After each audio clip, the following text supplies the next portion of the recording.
watching the agenda. Now, the Industrial Action Report 2017-2018 says South Africa experiences an average of 85 strikes per annum, showing that plus minus 335,000 workers, mostly in mining, are responsible for 5.2 million worker days lost per year.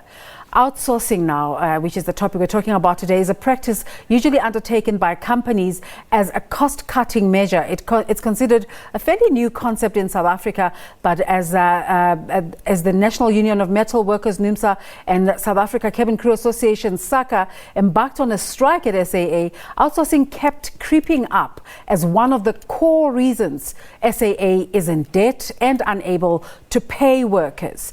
This has prompted a discussion on the uses and disadvantages of outsourcing versus insourcing. We're joined this morning on the line from Skype from the National Labour Department by Thembinkosi Mkhaliphi. He's the Chief Director for Labour Policy and Industrial Relations, and we're also joined on the line by the MMC for Corporate and Shared Services in the City of Joburg. Remember, they were able to implement insourcing successfully, Dr. Valencia Ntombi Khumalo. And in studio we have Labour analyst Grant Wilkinson. But we're also asking you, the viewer, to join us in this conversation at the agenda_SABC in terms of what your thoughts are about this practice. Let's start with you, Mr. Mkhaliphi, from a government point of view. What are the rules that govern outsourcing, and how does the department recognize this practice? Well, outsourcing is not a new phenomenon. It's an old phenomenon that in all economies, I mean, when companies want to reduce costs and concentrate on their core business, they decide what to outsource and outsource. If you remember, in the old days, many companies had canteens giving workers food in their companies, and those canteens were owned by companies themselves. And after some time, companies decided that this is not part of our core business, we're outsourcing this. And it's a business. It's not really a labor relation issue, but the law deals with this issue in terms of the LRA in section 200B. The law says clearly that if an employer, whether it's outsourcing or not, is affecting the well-being and treating workers unfairly, and it is found out these workers are treated unfairly because of the outsourcing relationship, you could use that section of 200B to deal with it. But as I've said, outsourcing is not a labor relation issue, it's a business imperative, and the law does not prevent it. The law regulates it, other than as far as if the outsourcing relationship affects the relationship between workers and the other parties that are in the outsourcing, you could take up a case to both of the parties, either the party that the business is outsourced to and the client that is accepting the business. You say it's a business imperative, and Grant, let's bring you in here. When can companies, organizations justify bringing in external capabilities when internal capabilities exist? Well, I think it's a question of really looking at your business rationale. I think Mr. Mkhaliphi highlighted as well that if you want to focus on your core function, the non-core functions often are those that are outsourced. So, for instance, walking in here today, you had security guards in front. Yep. And those security guards are not necessarily, as far as I have it, employed directly by the SABC, because that's not the SABC's function. However, they outsource the function to a particular company who provide that service. They're specialists in the service, etc., and they make certain they can deliver on those functionalities. But sometimes this can cross the line, and Dr. Khumalo, let's bring you in here. The City of Joburg is one of the few government entities that have government sections that have been able to successfully implement insourcing. Why did you go this route? Thank you for the question. So, I mean, there's numerous reasons why we went for it. It's also in line with the city's priorities around job creation and reducing poverty. But at the crux of it is really giving people the dignity that they deserve. I think, cleaning services and security services we regard as essential services in the city of Johannesburg. And, we also looked at the cost model that was in place with the contract, where, the workers, the cleaners and the security guards took home very minimal in relation to what the city was paying per security guard or per cleaner. So it was really to empower the people and give back the dignity to the workers. And how has it panned out? It's been a very challenging process. It took us longer than we anticipated, but we're very pleased with the progress that we've made. We've now finalized the insourcing for both security guards and cleaners. It involves a lot of vetting. I think you'll understand that these contractors that previously we had contracts with were employing, various people, some of which we would regard as perhaps not employable, people with criminal records, etc. So we've had, extensive vetting processes going on that really took a lot of time as well. But the process itself, was long, and we needed to ensure that we also do it within the prescripts of the law. Absolutely. Now, the champion of this process is the outgoing mayor, Mayor Herman Mashaba. Is this process going to, what are the sustainability prospects of this project as he's going away? True. So the mayor, Councillor Herman Mashaba, when he announced the insourcing project, the beneficiaries for which were the people who were contracted, working for the city, contracted under the service providers that the city were paying. So we've actually completed every single security guard and cleaner that was working at the time in 2017 when the mayor made the announcement. So in terms of, sustainability, all these cleaners that were insourced and now have become permanent employees of the City of Johannesburg. So there's no question around sustainability in that sense, because they will remain permanent employees of the City of Johannesburg. However, we do look, if there is a demand, I think what the city will have to do going forward is to look in terms of whether the demand for security or cleaning services increase, how they will go about it. But we really do believe and hope that the city will be able to carry it even beyond Herman Mashaba in terms of ensuring that we employ these services on a permanent basis going forward. But in as far as the mayor's commitment to insourcing those that were working on a contracted basis, become insourced and permanent employees, that particular part is done and we fulfill that part. Mr. Mkhaliphi, you were saying it's the prerogative of the organization or the companies to decide how much emphasis they want to give on their core business and then give out the peripheral services to other service providers. But is this working for South Africa with its attendant labor issues? Well, outsourcing in certain situation where it works. The IT business, most of companies don't have their own ITs. They outsource, they ask a smaller business to come in and do the work for them. Therefore, outsourcing is not a bad word, it's not bad on its own. The issue is the conduct of employers within that outsourcing. Workers unfairly, then you will have problems in terms of those issues. But you can't say those problems as a result of outsourcing. You also touched earlier on the Labour Relations Act and how it protects workers in this regard. But what are the safeguards? To what extent can the Labour Department, can government check on employees to see that they don't go overboard or they don't cross the line? Well, in terms of the law, the government do not have authority to check on the outsourced relationship. But if that relationship creates unfairness, there are avenues. The CCMA is there set up to deal with those issues. The Labour Court is there to set up with those issues.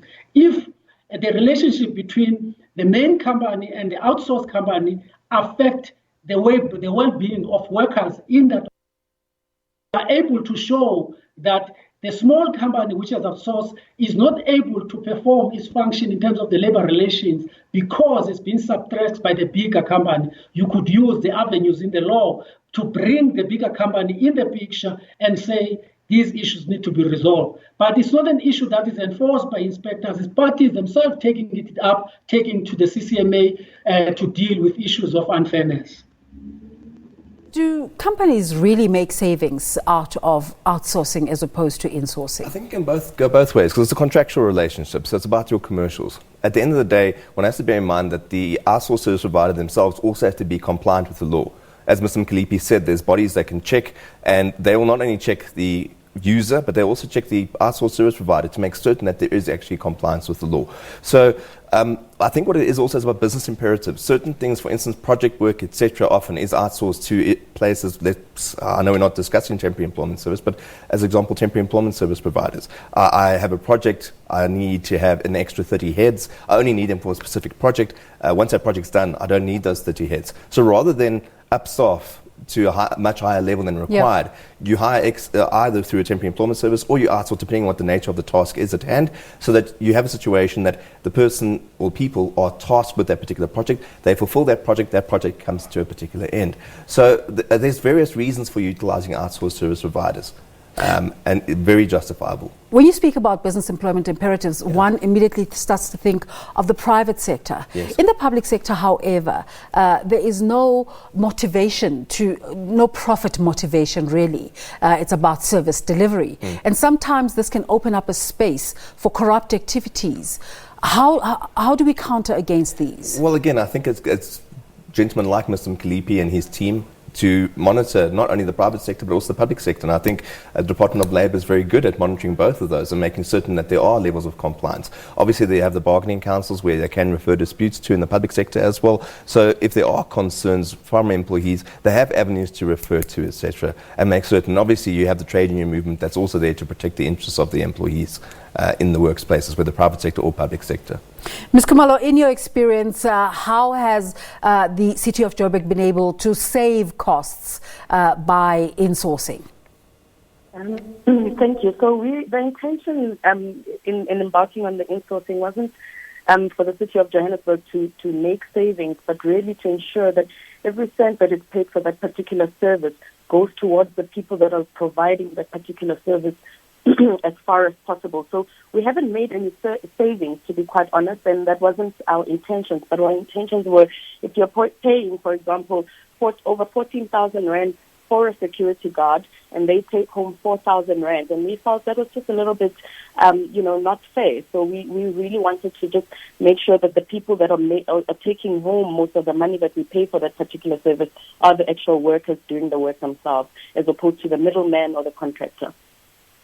Mr. Mkhaliphi, let me get back to you about that conversation about the LRA and South Africa really being based on a constitution that seeks to redress some of the problems of the past.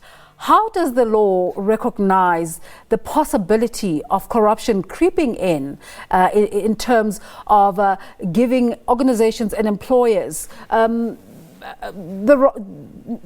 nobody can watch how far they can go in terms of how they determine whether outsourcing is necessary or not? As I've said, the issue of outsourcing is a business imperative. A business decides whether they want to outsource. It's not a labor relation issue. The only issue that becomes a labor relation is how workers are by it, and whether workers are treated fairly or unfairly. Now, the Constitution does not prevent outsourcing. I mean, if there's fair trade that is taking place between two parties, and that does not trample the rights of the workers, if it does, then the LRA, as I've said, and the BCA comes in. If we're talking about wages and there's a minimum wage and workers in an outsourcing environment are not being paid the minimum wage, then the department should come in and ensure that all workers are paid the minimum wage. But the Constitution of the country does allow, because it guarantees two things. It guarantees fair labor practice. It guarantees the right of parties to trade. both those rights are constitutional rights that are in the Constitution that all parties are expected to abide by. Grant, without touching specifically on the SAA, are their arguments valid? It's not the only reason they've been on a strike, but they've raised it as one of the core reasons that the airline is not able to pay wages. Is their argument valid? I don't have the insight into the SAA situation, so I can't comment specifically on that.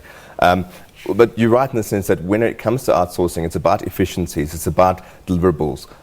Sometimes, as you said, depending on the commercials, it might be a cost saving.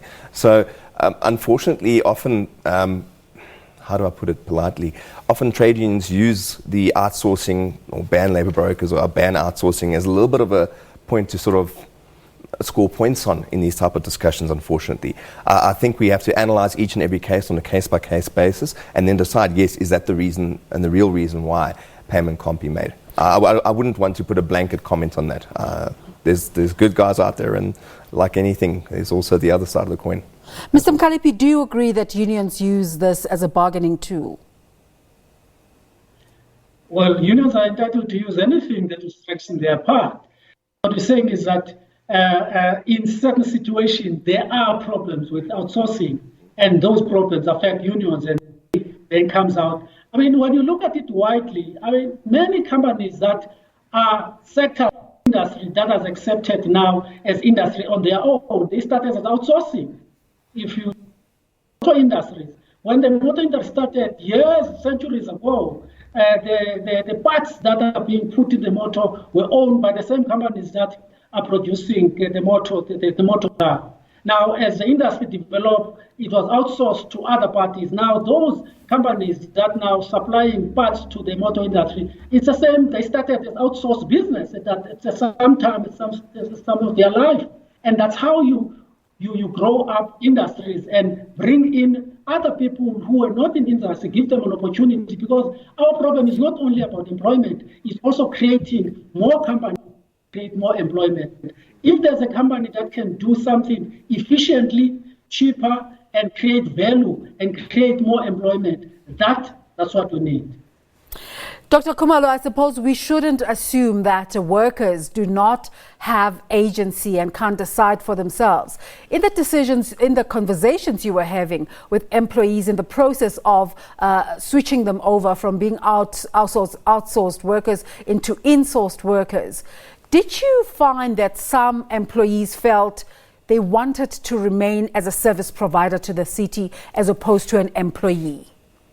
Oh, absolutely not. Absolutely not. Every single employee that is insourced was very desperate and very appreciative of the initiative that we started. For them, it's a huge change, and there's a lot of benefits. A lot of them didn't know what a pay slip looks like. A lot of them didn't have regular pay days. A lot of them got paid irregular salary. So one person would get this much and the next person would get that much. And when they realized and were aware of the fact that the city itself was paying so much money to the contractor, and they took as little as a third in some instances, they were very grateful. We didn't have any of the staff or in-source employees that felt they wanted to remain contracted. To wrap up this conversation, and I know, Mr. Mkhaliphi, we have to let you go, but just quickly, what is the latest information in terms of this particular conversation and how to take it forward, particularly in South Africa?